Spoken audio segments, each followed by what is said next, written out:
El día de hoy estaremos abordando el contrato en un entorno desafiante partiendo de un caso determinado por el profesor, que ya más adelante les estaremos contando los hechos del caso. Bueno, este caso trata de dos compañías que inician una relación el 24 de febrero del 2005, en donde Ámbar Colombia Limitada recibe una oferta de Grande Limitada, en donde Grande les ofrecía servicios de almacenamiento de mercancías y desembalaje de contenedores. Entonces, indicaron entre ellos que la seguridad estaba a cargo de otra empresa de vigilancia que no era de ellos mismos.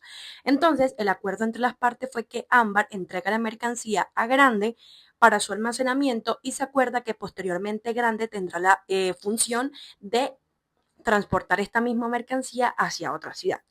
Surgen unos problemas con la mercancía en donde Grande informa que algunas de las mercancías estaban a punto de caerse, entonces ellos intentan ingresar al lugar. En el primer intento de ingresar al lugar, les dijeron que ellos no tenían acceso a dichas mercancías y en el segundo intento de querer ingresar para poder revisar, lo que les dicen es que hay un mantenimiento sin previo aviso. Como resultado de esto, se terminan cayendo 100 bultos de mercancía con un valor aproximado de 700 millones de pesos. Como consecuencia del problema, Ámbar termina demandando a Grande porque según estos existía un contrato de comisión de transporte, en donde ellos solicitaban que se solicitaba que declararan la existencia del contrato y que aparte de esto, Grande respondiera por toda la mercancía perdida. ¿Cuál es la defensa de Grande?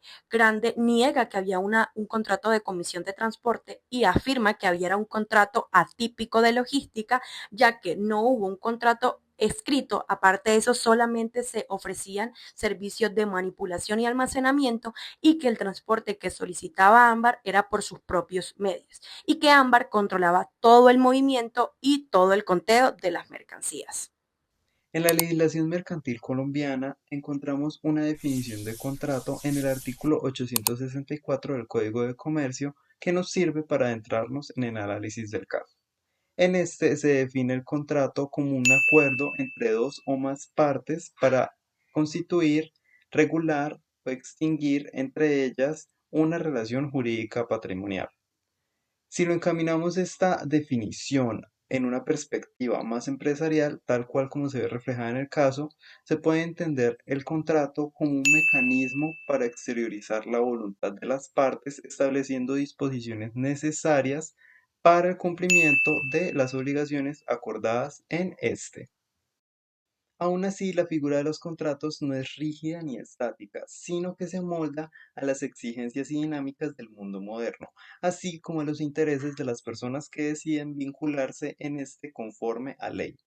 Por esto es que los contratos pueden manifestarse tanto de forma típica, es decir, que están expresamente en la ley, como de forma atípica, que nacen de la autonomía de la voluntad de los contratantes sin una regulación específica en la ley. En el derecho contractual es fundamental diferenciar entre el contrato civil y el contrato mercantil, ya que aunque suele confundirse, presentan diferencias importantes.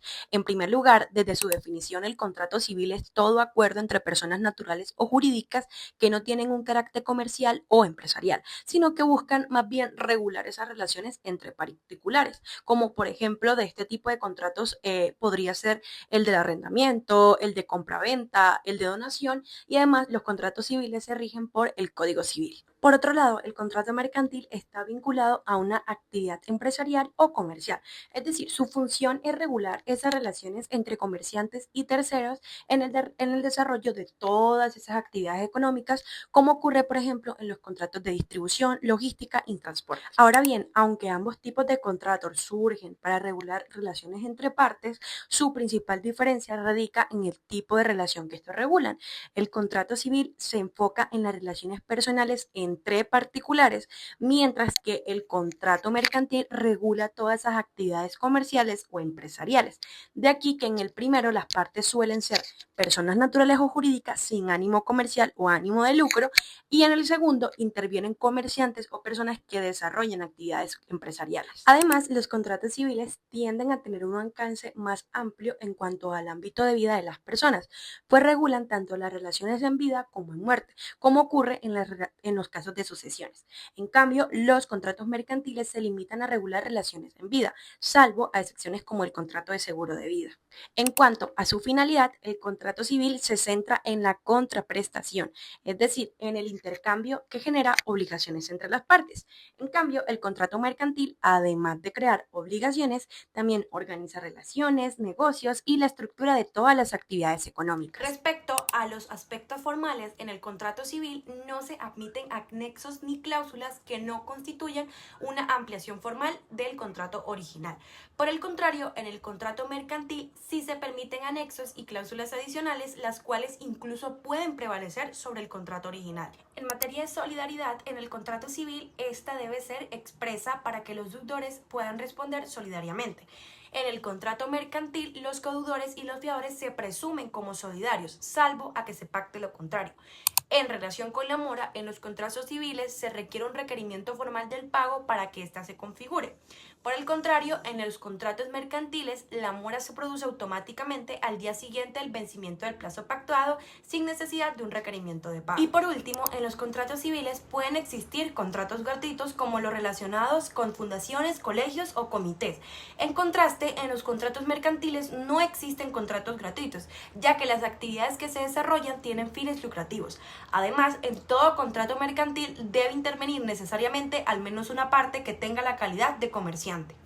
En primer lugar, la problemática que encontramos es la indeterminación sobre la calificación del contrato, debido a que ambas partes le atribuyen a este una figura o una naturaleza jurídica diferente, lo que nos demuestra una falta de claridad sobre la voluntad conjunta del contrato. A esto se le debe sumar que la empresa grande le atribuye como figura el contrato atípico de logística, que debido a su naturaleza termina integrando y mezclando diversas prestaciones tales como el almacenamiento o el transporte de las mercancías, lo que dificulta delimitar las obligaciones que son asumidas por ambas partes, en especial con el transporte, debido a que la empresa Ámbar considera que en este caso se presenta un contrato de comisión de transporte que está contenido en el Código de Comercio en el artículo 1312. En segundo lugar, como problemática tenemos la dilución de responsabilidad debido a la fragmentación de las funciones contractuales que se debían asumir y a la intervención de un tercero delegado por la empresa grande, la cual además afirma que toda la relación contractual fue desarrollada por cuenta de sus clientes, lo que genera aún más confusión al intentar revisar la estructura del vínculo jurídico y no poder determinar quién fue el responsable principal de los perjuicios causados.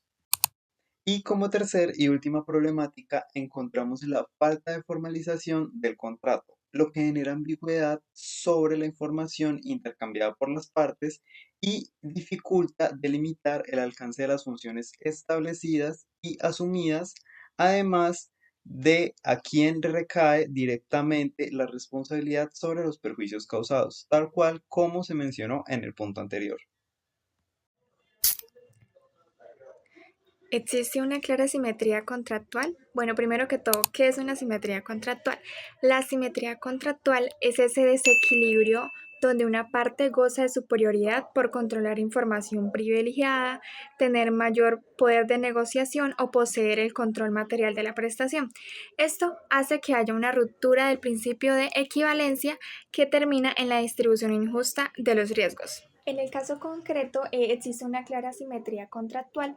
En primer lugar, por el control de la mercancía, ya que una vez que Ámbar entrega los bienes a Grande LTA, quien asume la tenencia, custodia y manejo dentro del cobertizo, incluyendo la seguridad del lugar a través de la firma Juan Seguros LTDA, esto sitúa a Grande en una posición de superioridad, pues tiene la capacidad real de controlar los riesgos sobre los bienes. En segundo lugar, existe una simetría jurídica derivada de la falta de un contrato escrito. Esta ausencia permite que cada parte interprete de manera distinta la naturaleza del negocio. Entonces, mientras Ámbar lo entiende como un contrato de comisión de transporte, Grande LTA lo califica como un contrato atípico de logística. Esta ambigüedad favorece a quien ejecuta materialmente el contrato, es decir, a Grande LTA, quien puede intentar limitar su responsabilidad. Finalmente, se evidencia una distribución desigual de los riesgos contractuales, ya que Grande LTA pretende trasladar a Ámbar obligaciones como el conteo y control de la mercancía, pese a no tener esta última el control físico de los bienes. Esto rompe el equilibrio contractual, pues el riesgo recae en quien no tiene la posibilidad real de gestionarlo. ¿Qué formas hay de abordar esta simetría encontrada o qué formas hay para eliminarla? Bueno, primero que todo, dado que el caso sea afectado por la falta de un documento detallado, la primera medida para eliminar la simetría es la reducción del acuerdo a un soporte escrito, o sea, a un contrato escrito. Esto permitiría definir claramente si se trata de un contrato de comisión de transporte, el cual es típico, o de un contrato de logística, el cual es atípico, así evitando que una de las partes, como lo hizo Grande LTA, alegue posteriormente que solo ofrecía manipulación y no custodia, para eludir su responsabilidad. Por otro lado, en estos contratos donde convergen múltiples obligaciones como lo son almacenamiento, desembalaje o seguridad, se deben establecer cláusulas de delimitación de tareas para resolver la disputa sobre quién debía contar los bultos o vigilar el cobertizo. Se propone la creación de actas de entrega y recepción conjuntas. Y por último, como otra forma de abordar esta simetría contractual, puesto que estos negocios involucran a múltiples actores, como lo es la empresa Juan Seguros LTA, es necesario que el contrato principal regule la intervención de estos terceros y las garantías que ofrecen, y así asegura que las promesas de seguridad del gestor tengan un respaldo contractual vinculante y no sean meras menciones en una comunidad comercial.